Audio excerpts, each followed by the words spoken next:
एक और खबर शामिल करते हैं सिबी बलोचिस्तान के, जहां पर government girls high school railway colony के senior head mistress miss Munazza Noreen ने अपनी ज़ाती दिलचस्पी से ECE क्लास के लिए एक वर्कबुक मरतब करवाई, जिसमें तीनों अहम मज़ामीन उर्दू, अंग्रेजी, रियाजी शामिल हैं। मज़ीद इस हवाले से देखते हैं सिबी से खुरम शहजाद की इस रिपोर्ट में।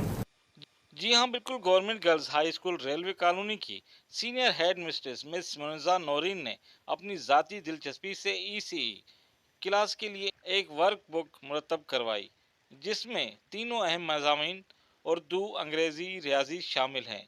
इसके अलावा बच्चों की पढ़ाई को मद्देनज़र रखते हुए बच्चों के लिए खसूसी मल्टीमीडिया और खेलों के ज़रिए इन नन्ही मुन्नी बच्चियों को पढ़ाया जाता है। मजीद government girls high school railway colony Sibi की senior head mistress miss Munazza Noreen ने कहा कि मैं अपनी टीचर्स को भी सराहती हूँ, जो बच्चियों को पढ़ाने में अपना अहम किरदार अदा कर रही हैं। सारे प्रोसेस में जो चीज़ सबसे इम्पॉर्टेंट है मैं समझती हूँ वो है एक टीचर का रोल।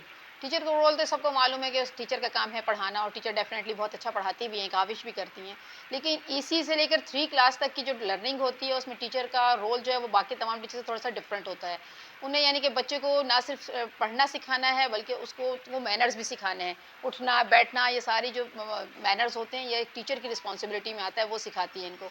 तो मैं यहाँ पर अपनी टीचर्स को जो EC को कंट्रोल कर रहे हैं और जो उसे लेके प्री सेक्शन को कंट्रोल कर रहे हैं, उन्हें स्पेशली अप्रिशिएट करना चाहूँगी, और उनको बहुत मैं कहती हूँ मेन क्रेडिट है उनको कि उन्होंने इन बच्चों को इतना ट्रेन किया, इतना कुछ इनको सिखाया। क्योंकि अगर टीचर की ये काविश ना हो तो ये स्टूडेंट किसी भी समझ लें कि ये बिल्कुल एक स्लेट की तरह होते हैं, खाली स्लेट जिसके ऊपर कुछ भी तहरीर नहीं होता। जब ये बच्चे स्कूलों में एडमिशन लेते हैं तो बिल्कुल ये घरों से बिल्कुल समझ लें कि आप बिल्कुल एक वाइट पेज की तरह आते हैं। इसको ट्रेंड करना, इसको सारा कुछ सिखाना, ये सिर्फ एक टीचर के हाथ में होता है कि टीचर इनको कैसे ट्रेन करता है। और मेरे यहाँ पर इस जो हमारी टीचर सुमेरा हैं, जो कि इतनी बहुत ज़्यादा सीनियर, मोस्ट सीनियर टीचर भी नहीं है, इनको कुछ ही अरसा हुआ है इस फील्ड में आए हुए, एक यंग टीचर है मेरी। तो ये इस टीचर ने बहुत बड़ा इनका समझ लें कि क्रेडिट इनको जाता है कि इनका बहुत बड़ा कंट्रीब्यूशन है कि इन्होंने इतनी बड़ी तादाद के साथ उन सारे बच्चों को जो ट्रेन किया है। इनका बहुत जो है वो कामयाबी का ये बहुत सारा हिस्सा जो है वो इनके हम कहते हैं कि सर है कि इन्होंने हमारे बच्चों को इतना ट्रेन किया है। इसके लिए हमने बाकायदा इनको ट्रेनिंग्स भी दी हैं, और इस सिलसिले में कि हमारे बच्चे कितना अच्छा सीख रहे हैं, कितनी अच्छी लर्निंग हो रही है, या हमारा टीचर कितना कामयाब हो रहा है, इसका आउटपुट लेने के लिए या इसका फीडबैक लेने के लिए हमने रिसेंटली जो है ना पेरेंट्स के साथ भी एक मीटिंग रखी है।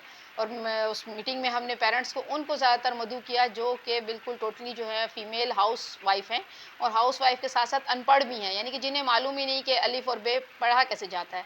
तो उन पेरेंट्स को हमने इनवाइट भी किया। कल हमने उनको उनके साथ उनकी राय जो है हमने डिस्कस भी की, उनसे कुछ अपने लिए फीडबैक लिया, कुछ हमने उनको उनके बच्चों के लिए उनकी बेटरमेंट के लिए कुछ असूल बताए कि आप बेशक आप जो है अनपढ़ हैं या आपको नहीं पढ़ना आता, लेकिन बच्चों के अंदर एक रूटीन बिल्ड करें कि बच्चे से आप रोज़ाना ये पूछें कि आपको टीचर ने क्या पढ़ाया है और आपको क्या सबक मिला है। अगर आप डेली इस तरह बच्चों को चेक एंड बैलेंस रखेंगे तो डेफिनेटली ये बच्चे कल को एक बहुत मुफीद शहरी भी बनेंगे और बहुत कामयाब स्टूडेंट भी बनेंगे। तो इसमें टीचर्स को भी मैं स्पेशली अपने तमाम टीचर्स को, मेरे स्कूल के टीचर्स वैसे बहुत हार्ड वर्क करते हैं, डेफिनेटली सबके स्कूलों के करते होंगे, लेकिन मेरे स्कूल्स में चूँकि हमारा स्कूल इस तरह के बहुत सारे एकेडमिक पे हम बहुत ज़्यादा काम कर रहे हैं, मैं और मेरे टीचर्स इसके लिए हम लोग डिफरेंट मंथ्स में, यानी कि हमने सेमेस्टर और ट्राइमेस्टर, 6 सेमेस्टर, इस तरह के हमने सेमेस्टर सिस्टम भी रखा हुआ है, जिसमें हमारे टीचर इस गर्मी में, इस तकलीफ़ के मौसम में भी बच्चों के असेसमेंट भी ले रहे हैं, बच्चों के असेसमेंट भी साथ में चल रहे हैं, फिर हम उन्हें चेक भी करते हैं। चेक एंड बैलेंस का बहुत हमने एक सिस्टम रखा हुआ है ताकि हमारे बच्चे जो हैं वो मुफीद स्टूडेंट बन सकें, एक अच्छे इंसान बन सकें। इसलिए हम इसके ऊपर, एकेडमिक के ऊपर मेरे बहुत ये फोकसिंग है कि हम इसको फोकस करें, इस चीज़ को बेहतर से बेहतर बनाएं। Thank you so much and अल्लाह। मजीद मिस मुनज़्ज़ा नूरीन का कहना था कि मैंने ये वर्कबुक बलूचिस्तान टेक्स्ट बुक की मिस फायजा शाह को पेश की, जिससे उन्होंने बेहद सराहा और अपने साथ ले गई, जो हायर अथॉरिटी की अप्रूवल के बाद बहुत जल्द बच्चों की निसाबी कुतुब में शामिल किया जाएगा। कैमरामैन मोहम्मद अयान बलोच के साथ रिपोर्टर खुरम शहजाद, सिब्बी बलोचिस्तान।